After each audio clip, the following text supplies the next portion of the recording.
Right now, you live inside an invisible line. You can't see it, you can't touch it, but cross it, and everything about your life could change. Different laws, different money, different language, sometimes even different rights. That invisible line is called a border. And here's the strange part. Nature never drew it. Humans did. So how did we go from small wandering groups to a planet completely divided into countries? By the end of this video, you'll understand exactly how an idea turned into borders, flags, and entire nations. Stay till the end. The last part will completely change how you see the map. Let's go back to the very beginning. For most of human history, there were no countries at all. No borders, no passports, just small groups of people moving with the seasons, following food and water. Nobody owned land the way we think of ownership today. Territory existed, sure. Groups defended hunting grounds. But there was no concept of a nation with fixed borders and a shared identity. That began to change when humans discovered farming. Farming changed everything. Once people could grow food instead of chasing it, they stopped moving. They built permanent homes, permanent villages, and permanent villages needed something new. Organization. Someone had to decide who farmed which field, who defended the village, who settled disputes. So humans created leadership, chiefs, elders, eventually kings. As villages grew into towns and towns grew into cities, that leadership needed more structure, more rules, more defined territory to protect and control.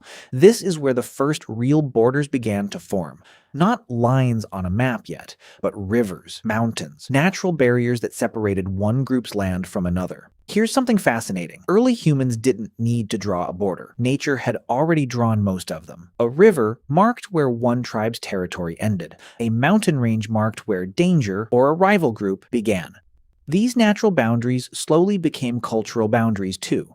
Different groups on different sides of a river developed different languages, different customs, different gods, different identities. Over generations, geography quietly created the first sense of us and them. Now here's where things start moving faster. As populations grew and farming produced surplus food, something new appeared: wealth. And wherever wealth appears, so does the desire to protect it. Walls went up around cities, armies formed. Leaders realized that controlling more land meant controlling more resources, more people, and more power.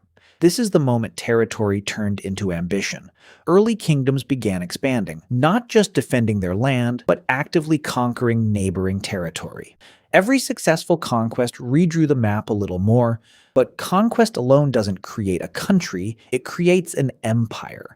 Empires and countries aren't quite the same thing. An empire is often held together by force, soldiers, fear, tribute paid to a distant ruler. A country needs something deeper to survive: shared identity. This is where language, religion, and culture start playing a massive role. When people within a territory begin to feel like they belong to the same story, the same history, the same future, that's when a deeper kind of loyalty forms. Not just loyalty to a king, loyalty to an idea.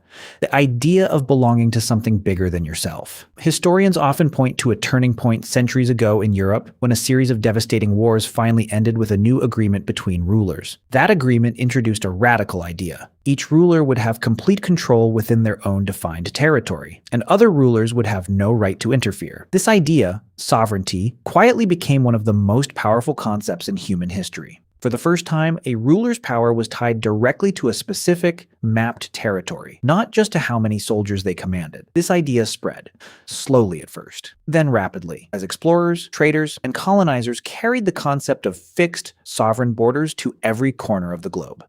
Here's where the story becomes even more complicated.